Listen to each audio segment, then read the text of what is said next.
Mesdames et messieurs, bonjour et bienvenue pour cette nouvelle édition de Midi au Caire pour ce samedi, le 2 janvier 2021. On commence notre sélection tout de suite avec cette information. Le président Abdel Fattah el-Sisi inspecte la route périphérique et les axes routiers de Mohamed al-Assar, de Roud el-Farag et de Daba'a. Le porte-parole de la présidence de la République a déclaré que le président avait effectué hier une tournée d'inspection des secteurs de l'arc ouest du périphérique central. Cette tournée visait à faire le suivi de l'état d'avancement des travaux en cours et les taux d'achèvement de tous les secteurs du périphérique central qui relient les villes de l'Est à l'ouest du Caire. Et pour plus de détails, voici un compte rendu. Le porte-parole de la présidence de la République a déclaré que Monsieur le Président Abdel Fattah el-Sisi a effectué ce vendredi une tournée d'inspection pour les secteurs de l'arc occidental de la rocade intermédiaire. Cette tournée s'inscrit dans le cadre des visites du président el-Sisi concernant les secteurs de la rocade intermédiaire qui lient entre les villes de l'Est et de l'Ouest du Caire, depuis l'intersection de l'autoroute agricole de Belbès-Esmaïlia à l'est jusqu'à l'axe d'Ad-Daba'a à l'ouest, d'une longueur de 156 km et d'une largeur constituant de 16 voies de circulation, 8 à chaque direction, ce qui la rend un des axes les plus larges au Moyen-Orient. Cette rocade sert de dizaines de milliers de véhicules par jour, en contribuant à diminuer l'embouteillage et le temps des trajets des citoyens autour du Caire afin de faciliter la circulation, limiter les accidents et économiser les carburants. Au début de la tournée, Monsieur le Président a inspecté le processus de développement intégré du quartier d'Al-Matariya ainsi que du nouvel axe Mohamed al-Assar dans la région, étant l'une des artères de circulation les plus importantes reliant la région est du Caire avec les axes de Choubra-Banha et de Roud el-Farag al-Daba'a qui diminuent le temps du voyage du Caire à la direction du nord-ouest à al-Daba'a puis Matrouh. La rocade se caractérise aussi d'avoir une série de centres de services intégrés, de stations-service et des aires de repos pour les voyageurs sur les deux côtés de la route. De sa part, Monsieur le Président s'est arrêté pendant la tournée d'inspection afin de saluer et de discuter avec les travailleurs et les responsables aux différents sites de travail à proximité de la zone d'Al-Haram, les routes de Fayoum, d'Aswan et de la rocade intermédiaire. En plus d'augmenter l'efficacité des autoroutes des deux côtés au sein du projet national pour le revêtement des canaux coïncidant avec l'ouverture de la rocade intermédiaire.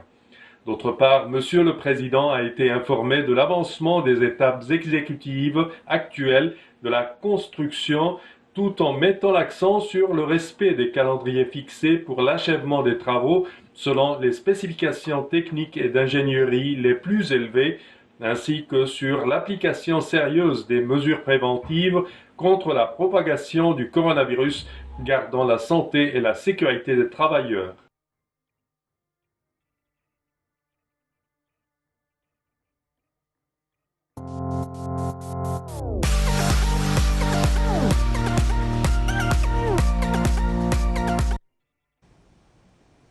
Et le président Abdel Fattah el-Sisi fait le suivi des projets d'irrigation. Le chef de l'État a tenu une réunion avec le Premier ministre Dr Moustapha Madbouli, le ministre de l'Irrigation Mohamed Abdelati et le ministre du Développement local Mahmoud Sha'raoui. Selon le porte-parole de la présidence, l'ambassadeur Bassam Bradi, le président a fait le suivi des projets d'irrigation dans le territoire. Il s'agit de projets de purification des lacs et de modernisation des stations d'acheminement d'eau ou d'eau usée. Ceci dans le cadre d'une complémentarité entre la modernisation de l'irrigation et la mise en place du projet Arif Al-Masri, la compagnie égyptienne. Au cours de la réunion, le président a instruit d'élargir l'application des systèmes modernes d'irrigation. De son côté, le ministre de l'Irrigation a passé en revue les efforts déployés pour purifier les lacs et améliorer la qualité d'eau fournie aux cultivateurs.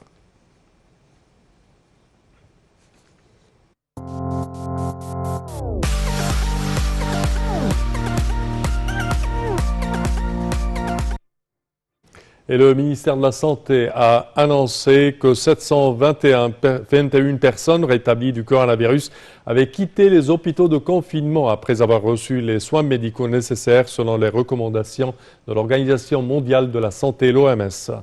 Cela porte le nombre total de cas guéris de la COVID-19 à 112 826 personnes. Le ministère de la Santé a toutefois déclaré que 1409 nouveaux cas positifs au coronavirus et 56 décès avaient été détectés hier.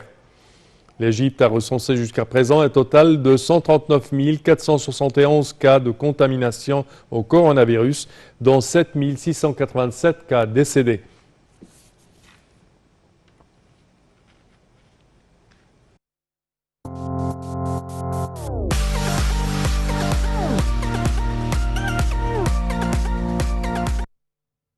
Arrivée de la frégate Al-Galala de type Frem à la base navale d'Alexandrie. Al-Galala, première frégate de type Frem Bergamini, construite par la société italienne Fincantieri, est arrivée jeudi à la base navale d'Alexandrie afin de rejoindre la marine égyptienne qui connaît récemment un énorme bond technologique dans les systèmes d'armement et l'efficacité au combat selon les derniers systèmes mondiaux. Et pour plus de détails, voici un compte-rendu.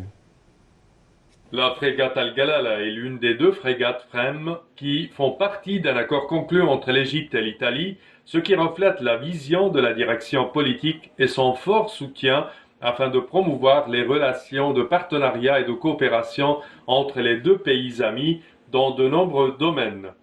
La frégate multimission se caractérise par sa capacité de naviguer d'une distance de 6000 milles nautiques et possède de nombreuses caractéristiques techniques et des systèmes d'armement modernes qui lui permettent d'effectuer toutes les missions de combat en mer en temps de paix et de guerre, ce qui en fait un grand ajout technologique aux compétences de la marine égyptienne pour promouvoir et sécuriser pour pouvoir sécuriser également les frontières et les lignes maritimes, protéger les forces terrestres le long de la côte lors des opérations offensives et défensives et préserver les différentes ressources naturelles de l'État en Méditerranée et en mer Rouge.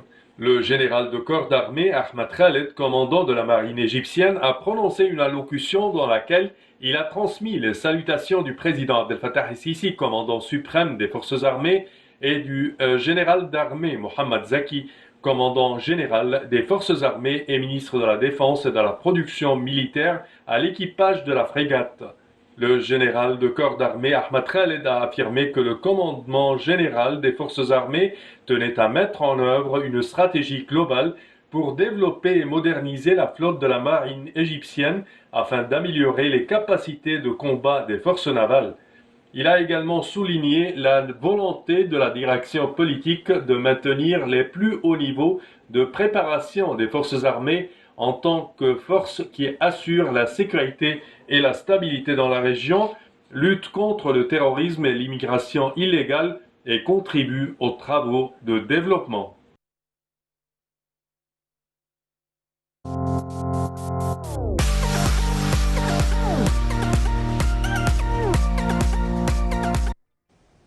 L'Égypte dénonce les déclarations du porte-parole du ministère éthiopien des Affaires étrangères. Le ministère égyptien des Affaires étrangères a émis un communiqué dénonçant les déclarations faites récemment par le porte-parole du ministère éthiopien des Affaires étrangères. Le porte-parole du ministère égyptien des Affaires étrangères, l'ambassadeur Ahmad Hafez, a dénoncé les dites déclarations, les considérant comme une outrance flagrante et inacceptable. Je cite, « Ces déclarations constituent un non-respect flagrant aux engagements de la loi fondamentale de l'Union africaine. L'article 4 de la loi stipule le respect de la non-ingérence dans les affaires intérieures d'un autre pays. Ces déclarations sont considérées comme une infraction aux valeurs africaines qui valorisent la fraternité et le respect de l'autre. » C'est ce qu'a insisté le porte-parole. Ces déclarations ne sont qu'une poursuite de l'attitude hostile contre l'État égyptien afin de dissimuler les échecs éthiopiens répétés sur diverses échelles. C'est ce qu'a lancé M. Hafez. Cependant, l'Égypte a toujours opté de ne point mentionner les situations et évolutions survenant en Éthiopie. Le porte-parole des Affaires étrangères éthiopien devait accorder son attention aux conditions détériorées dont témoigne l'Éthiopie à cause des conflits qui fait des centaines de victimes et ont laissé des milliers de personnes sans asile, sans oublier les pratiques hostiles de l'Éthiopie vis-à-vis des pays voisins, notamment sur les frontières avec le Soudan, qui témoignent d'opérations militaires et d'une tension en escalade. C'est ce qu'a mitraillé M. Hafez.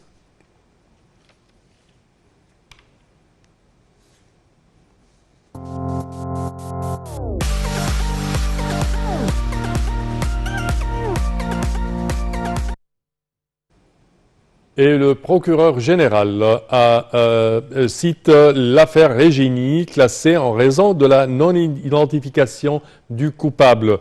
Le procureur général, le conseiller Hamada Sawi, a décidé de classer l'affaire de torture et de meurtre du Giulio Regeni en raison de l'incapacité à identifier le coupable et de donner ses directives aux appareils chargés des investigations de chercher à l'identifier tout en blanchissant 4 officiers et un sous-officier dans le secteur de la sécurité nationale. L'affaire Giulio Regeni avait commencé le 3 février 2016 lorsque des passants avaient découvert le corps de Regeni sur l'autoroute désertique Le Caire-Alexandrie. L'enquête s'est poursuivie près de 5 ans consécutifs.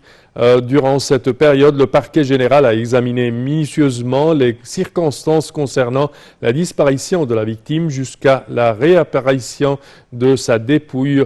L'enquête a dévoilé les détails de la vie de Regeni durant la période qu'il a passée en Égypte et ses multiples voyages et son retour après avoir effectué plusieurs visites dans différents pays, dont l'Italie, la Turquie, Israël.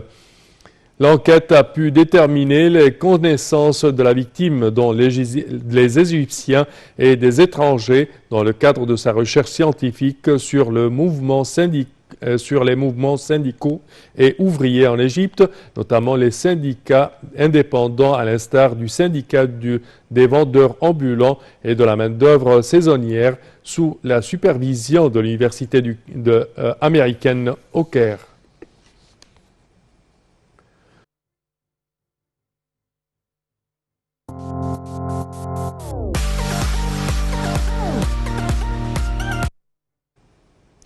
Et le scénariste et écrivain égyptien Wahid Hamed, né le 1er juillet de l'an 1944, est décédé aujourd'hui à l'âge de 77 ans. Il est connu pour préentrer des œuvres sociaux et en dimension politique qui traitent des problèmes de la société égyptienne. Il a travaillé avec un nombre de réalisateurs dont Samir Seif, Sherif Arafat et Atif El-Tayyib, et ses œuvres ont remporté plusieurs prix. En 2020, il a remporté le Golden Pyramid Appreciation Award pour l'ensemble de sa carrière au 42e Festival international du film du Caire. Il a commencé à écrire des contes et du théâtre au début de sa carrière littéraire, puis s'est mis à écrire pour la radio égyptienne, présentant de nombreux drames et séries. Il a écrit également des articles politiques, sociaux dans les journaux les plus répandus et a un large public de lecteurs. Il a également supervisé pendant 4 ans l'atelier de scénario à l'Institut supérieur du cinéma. Parmi ses œuvres les plus célèbres, Al-Mansi, Tuyur al-Zalam, Al-Irhab al-Kabab, Al-Jama'a, Al-Bari, Ahlam al-Fata al-Ta'ir, Al-A'ila, Omaret Yaqoubian, اضحك الصورة تطلع حلوة اللعبة مع الكبار الراقصة والسياسي الإنسان يعيش مرة واحدة.